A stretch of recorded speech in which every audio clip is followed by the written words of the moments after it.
हमने शहर को दी एक नई पहचान, हम हैं सिंघानिया बिल्डकॉन।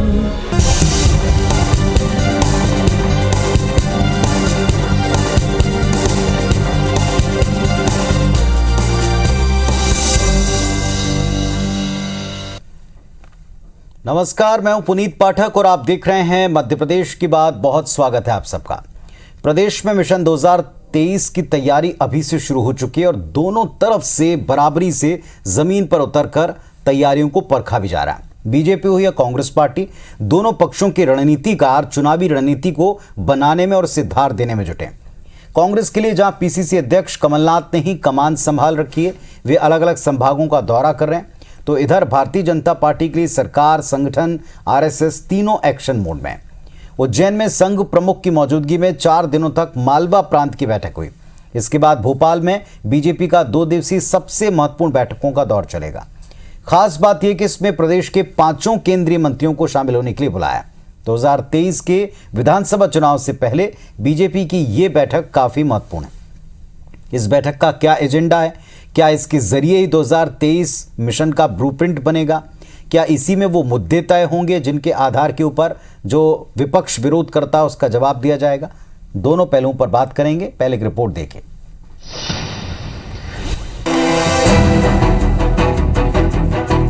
कल की बैठकों में अन्य प्रकार की चीजें, खासतौर पर जन्म शताब्दी समारोह समिति की बैठकों का महत्व ज्यादा है। इसलिए माननीय सांसद, माननीय विधायक, सभी जनप्रतिनिधि, पदाधिकारी, जिलाध्यक्ष, जिला प्रभारी, अपने ठाकरे जी जन्म शताब्दी समारोह आयोजन समिति के सभी कार्यकर्ता, इन सारी बातों की समीक्षा और आगामी को जो प्लानिंग है उन सारी बातों पर चर्चा कल की बैठक में होगी। मध्य प्रदेश में सत्तारूढ़ बीजेपी 2023 की तैयारियों में जुट गई है। संगठन और सरकार दोनों एक ही लक्ष्य लेकर आगे बढ़ रहे हैं कि 2018 जैसे हालात इस बार ना हो। खास तौर पर उन इलाकों पर ज्यादा फोकस है जहां बीजेपी का जनाधार कम हुआ है। जो कमियां पिछली बार रह गईं, उन्हें दूर करने पार्टी लगातार चिंतन मंथन कर रही है। इसी क्रम में बीजेपी ने भोपाल में 2 दिवसीय बैठक बुलाई, जिसमें पार्टी के सभी दिग्गज नेताओं समेत सरकार के सभी मंत्री, सांसद, विधायकों और प्रदेश प्रभारी शिरकत करेंगे। 24 और 25 फरवरी को होने वाली बीजेपी की बैठक के पहले दिन राष्ट्रीय सह संगठन मंत्री शिव प्रकाश और प्रदेश प्रभारी मुरलीधर राव क्लास लेंगे। पहले दिन बूथ विस्तारक अभियान के तहत जमीनी स्तर के कामकाज की समीक्षा होगी। साथ ही उज्जैन में संघ बीजेपी की समन्वय बैठक में मिले फीडबैक पर भी चर्चा की जाएगी। दूसरे दिन कुशाभाऊ ठाकरे जन्म शताब्दी वर्ष के तहत होने वाले आयोजनों के साथ अन्य कार्यक्रमों पर बात होगी। इसमें पूर्व महापौर और चुनाव हार चुके विधायकों को भी बुलाया गया है। भारतीय जनता पार्टी कल से 2 दिन से प्रारंभ हो रही है। निश्चित रूप से संगठन से संबंधित माननीय अध्यक्ष जी, प्रदेश प्रभारी, मुख्यमंत्री जी जो भी कार्यक्रम, जो भी रूपरेखा बनाएंगे, सभी कार्यकर्ता उसको ठीक प्रकार से करेंगे। 2023 की तैयारियों के मद्देनजर भोपाल में आयोजित बैठक को काफी अहम माना जा रहा है। इस दौरान मंत्रियों को पिछली बैठक में दिए गए टास्क की समीक्षा की जाएगी। वहीं मंत्रियों से नए लक्ष्य को लेकर चर्चा की जाएगी। इसके अलावा सरकार से संगठन की अपेक्षाओं पर भी चर्चा हो सकती है। माना जा रहा है कि इन्हीं बैठकों से निकला निष्कर्ष चुनाव में मंत्रियों, विधायकों और सांसदों के टिकट का आधार बनेगा। हालांकि कांग्रेस ऐसी बैठकों को जनता को गुमराह करने वाला कदम बता रही है। देखिए, भारतीय जनता पार्टी के पास कोई काम नहीं बचा। काम इसलिए नहीं बचा कि जनता के बीच में जाए तो क्या उपलब्धि बताएं। पूरी उपलब्धि यदि वर्तमान 22 महीने के कार्यकाल की बात करें या पिछले कार्यकाल की बात करें, इसलिए इवेंट, आयोजन, इस तरह के गाँव के जन्मदिन, इस तरह के काम करते रहते हैं कि जनता को गुमराह किया जा सके। अब फिर मीटिंगें कर रहे हैं। वास्तविक ये मीटिंग है जो समर्पण निधि को लेकर, जो समर्पण निधि का टारगेट था वो पूरा नहीं हुआ है। 2023 में बीजेपी का चुनावी एजेंडा क्या होगा? भोपाल में 2 दिवसीय बैठक में इस पर मंथन होने वाला है। इसके अलावा बूथ विस्तारक योजना और समर्पण निधि अभियान पर भी चर्चा संभव है।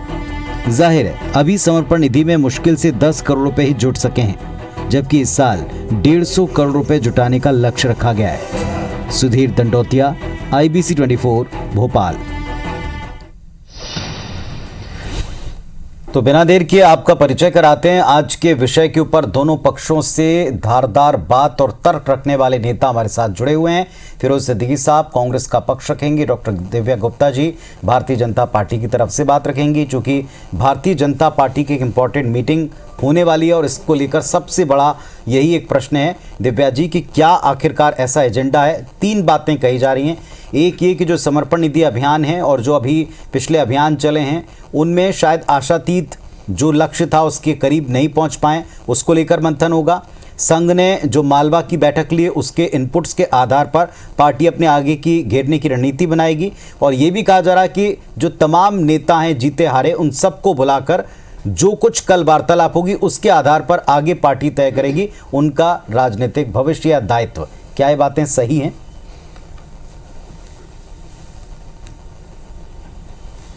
पुनीत जी, भारतीय जनता पार्टी एक ऐसी पार्टी है जहां पर लगातार वार्तालाप, चर्चा, मंथन, आत्मचिंतन और आगे के आपके जो एक रोड मैप होता है उस रोड मैप को लेकर एक दिशा निर्देश और विचार विमर्श, ये सब चीजें एक साथ होती हैं। और ये बात तो कांग्रेस भी मानती है कि परमानेंटली जो एक भारतीय जनता पार्टी का एक परमानेंट जो एक एक्टिव मोड है वो एक्टिव मोड कांग्रेस में हमेशा मिसिंग रहता है। और शायद यही कारण है कि भारतीय जनता पार्टी थोड़ी सी 2 कदम आगे इसलिए रह जाती है या चली जाती है क्योंकि हमारे यहाँ ये प्रथा भी है और ये चलन भी है कि हम इस चीज को लेकर लगातार चिंता भी करते हैं, चिंतन भी करते हैं और उसके आगे काम भी करते हैं और उसके ऊपर काम भी करते हैं। तो ये जो हमारा एक तरीका है काम का, ऊपर से लेकर नीचे तक परकोलेट होता है विचार।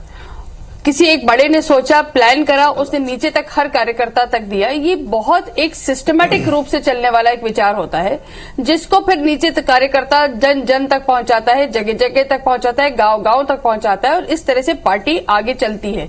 ये बहुत एक संगठन खड़ा करना आसान नहीं है, इस संगठन के साथ चलना आसान नहीं है, इस संगठन को आगे तक नीचे तक पहुंचाना आसान नहीं है, लेकिन ये करिश्मा सिर्फ भारतीय जनता पार्टी कर सकती है। मैं हर बार आश्चर्यचकित हो जाती हूँ कि कितनी सफाई से ऊपर से एक अभियान आता है, उसको कार्यकर्ता ये मान लेता है कि ये मेरा अपना अभियान है, इसको मुझे पूरा करना है और कहीं कोई उसमें लाग लपेट, विचार विमर्श, उसमें कहीं कोई प्रश्न चिन्ह, पार्टी का आदेश है यानी पूरा होना है, उसमें कोई सिर फुटअव्वल, कोई एक दूसरे के बीच में लड़ाई झगड़ा, यहां से निकले तो वहां तक वापस आ गए, एक समिति तो बनाई तो समिति को हमको भंग करना पड़ गया।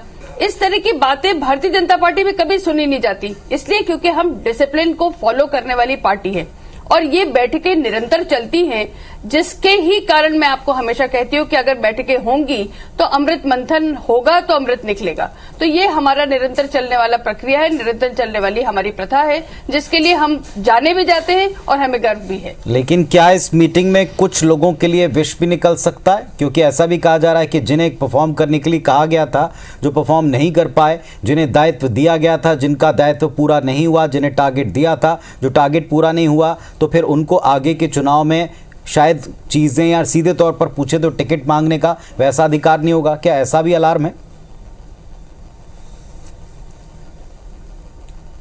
देखिए, संगठन में हमेशा एक निरंतर प्रक्रिया तो चलेगी कि आकलन तो होगा ही, हर व्यक्ति का आकलन होगा और होना भी चाहिए। ये कांग्रेस तो है नहीं कि जहां पे किसी का कोई आकलन नहीं होता है, जो पुराना एक चला आ रहा है, जो 2 दिग्गज नेता हैं बस वही बने रहेंगे।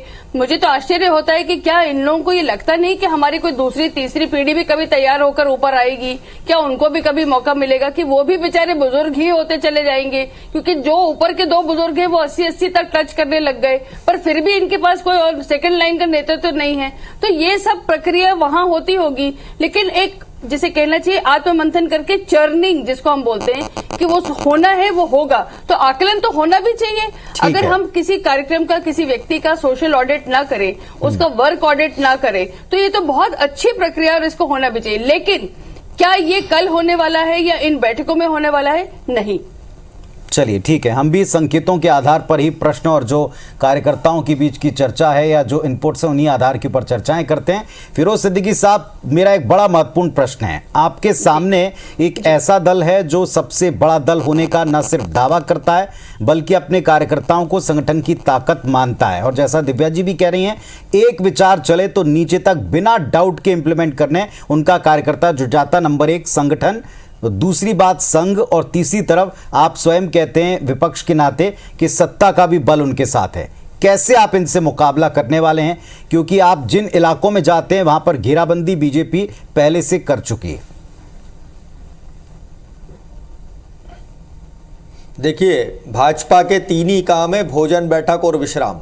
ये आज का मुद्दा नहीं है, ये हमेशा का मुद्दा है।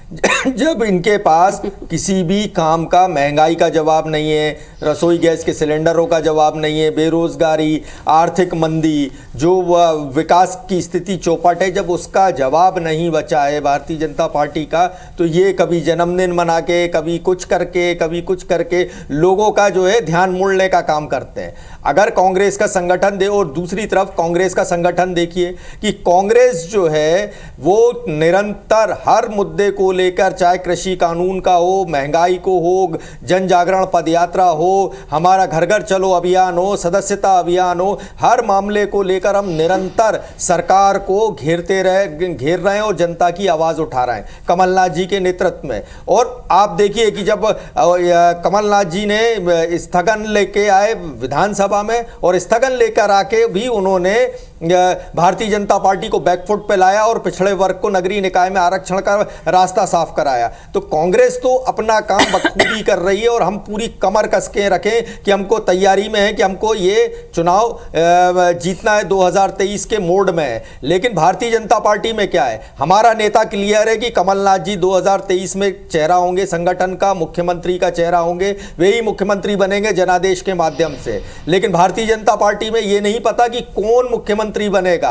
कौन 2023 का चेहरा होगा, क्या शिवराज जी के नेतृत्व में होगा कि सिंधिया जी के नेतृत्व में होगा। और जो अभी अमृत और मंथन चल रहा है, एक्चुअली जो बूथ विस्तारक योजना थी वो वीडी शर्मा विस्तारक योजना बन गई, और जो मंथन होगा उसमें जो विष नहीं निकलेगा, जो वीडी शर्मा जी के विरोधी हैं उनको छांट के एक तरफ करने का पार्टी ने बीड़ा उठाया है, उसको लेकर ये सारी बैठकें हो रही हैं। मैं एक ही बात सुनना चाहता हूं दिव्या जी से कि क्या इस बैठक के बाद आपके पास ज्वलंत मुद्दे हैं, महंगाई का, सिलेंडर का, आवारा पशुओं का, किसानों के मुआवजे का, और विकास की बेरोजगारी और विकास की दुर्गति का, क्या इसके जवाब भारतीय जनता पार्टी के पास होंगे?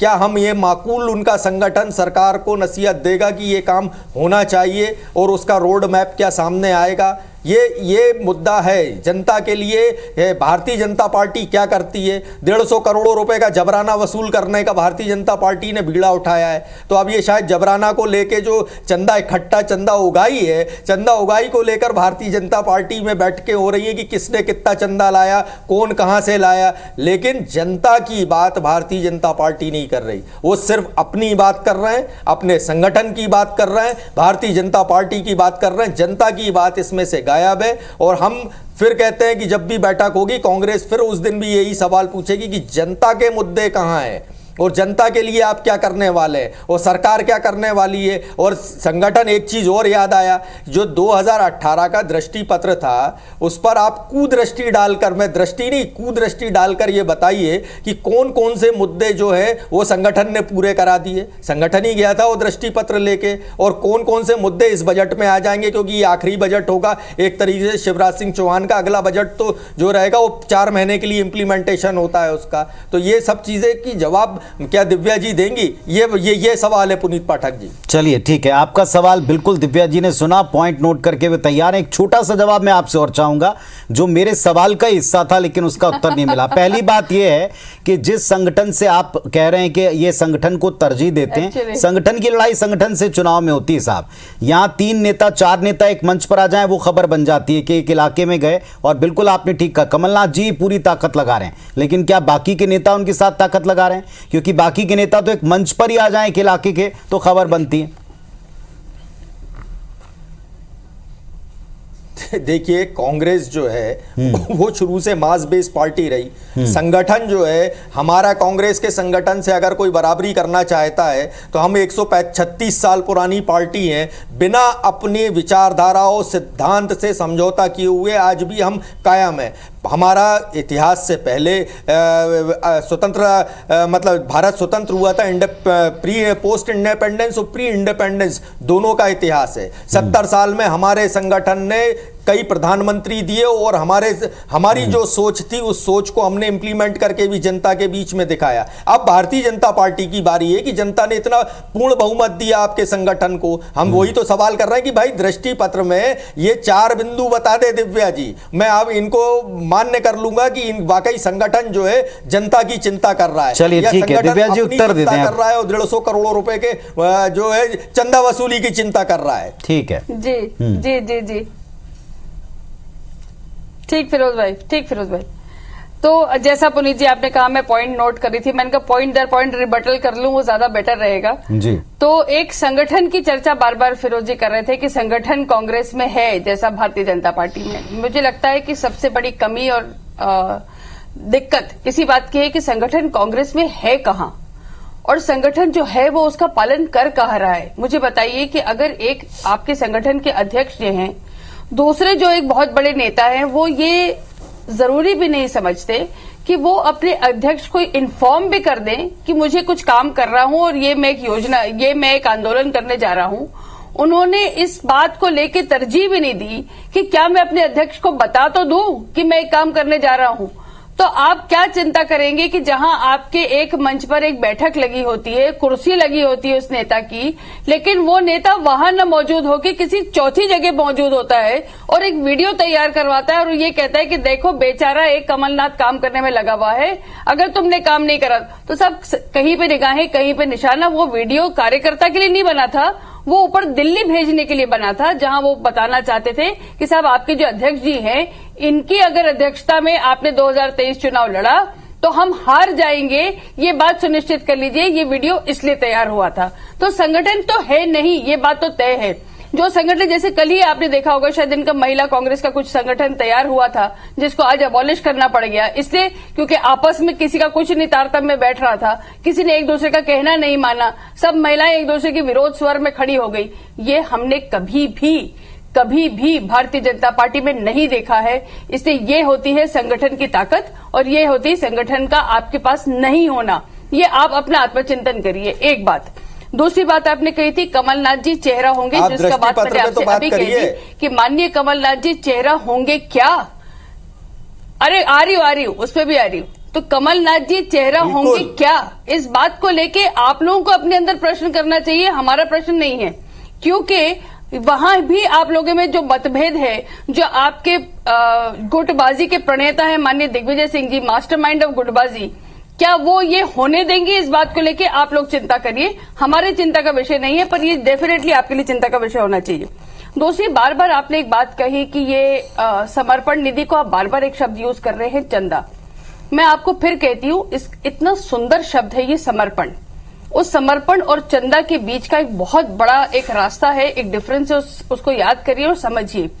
हर कार्यकर्ता, चाहे वो 50 देना चाहे, चाहे वो 100 देना चाहे, हम जब एक महायज्ञ हो रहा होता है तो अपनी अपनी आहुति उस महायज्ञ में देना चाहते हैं, इसलिए उसको समर्पण निधि का नाम दिया गया है। क्या मैं मेरी पार्टी के लिए, जो मेरी माँ है, जिसने मेरे को सींचा है, जिसने मुझे पहचान दी है, क्या मेरे उस पार्टी के लिए लोगों ने बताया जबराना है? भोपाल में शराब ठेकेदारों ने दुकानें बंद कर दी। आपका नजरिया इसलिए है फिरोज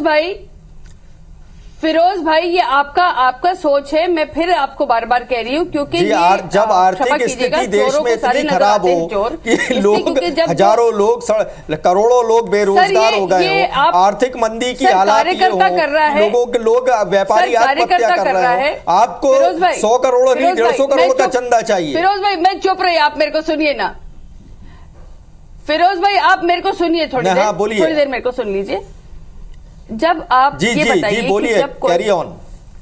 जब कोई कार्यकर्ता अपनी इच्छा से, जब कोई कार्यकर्ता अपनी इच्छा या स्वेच्छा से पार्टी के लिए योगदान देना चाहे, उसमें आपको तकलीफ नहीं होनी चाहिए। लेकिन प्रॉब्लम ये है कि अंगूर खट्टे हैं, आपको अगर नहीं मिल रहा है तो आप बोलेंगे कि साहब अंगूर खट्टे हमको तो मिल ही नहीं रहा है। इसलिए जो सारा का सारा आपका सारा जितना है वो मुझे कहीं ना कहीं विलाप नजर आता है। एक प्रश्न दिव्या जी बार बार फिरोज जी ने उठाया है, आप एक छोटा सा ब्रेक में ले लूं, उसके बाद आप उसका उत्तर देना कि क्या संगठन की ताकत इतनी है कि वे सरकार से अपने दृष्टि पत्र को पूरा करवा सकें, नहीं करवाया तो उस पर जवाब ले सकें। वो प्रश्न का उत्तर वो आतुरता से चाहते हैं, इसका उत्तर दीजिएगा तुरंत। डॉक्टर दिव्या गुप्ता जी, बार बार फिरोज साहब ने उठाई एक बात, दृष्टि पत्र पर आप जरूर अपनी बात रखें, संगठन की ताकत उसमें क्यों नहीं दिखती, सवाल उठाया।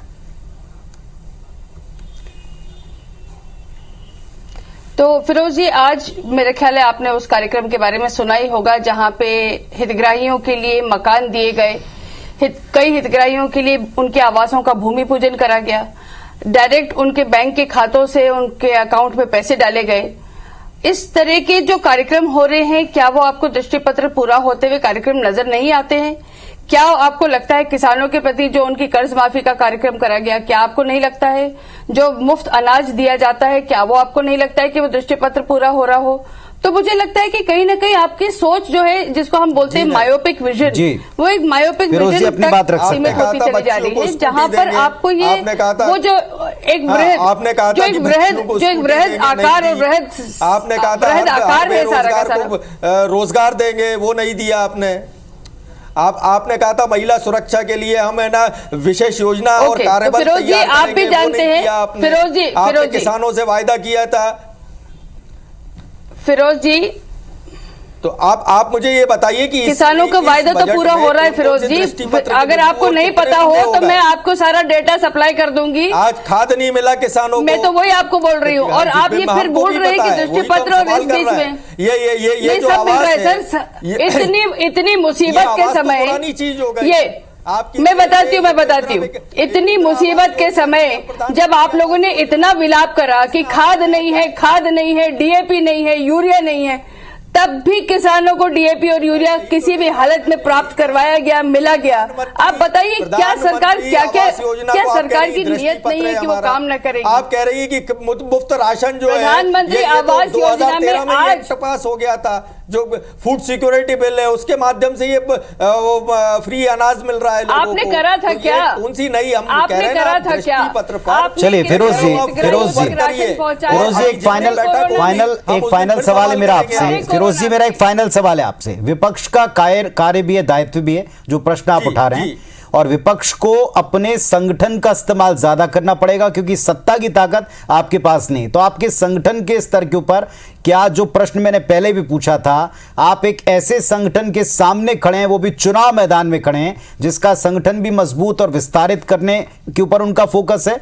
दूसरा, साथ ही साथ सरकार भी उन्हीं की पार्टी की है, और तीसरा, संघ भी उनको जो सलाह देता है, जो अपनी तरफ से इनपुट्स निकाल कर देता है, जाहिर तौर पर उसका भी उनको लाभ मिलता है। ऐसे में आपका कार्यकर्ता, आपका संगठन कैसे इस बात को नीचे तक ले जाएगा जो आप इस मंच पर बात कर रहे हैं?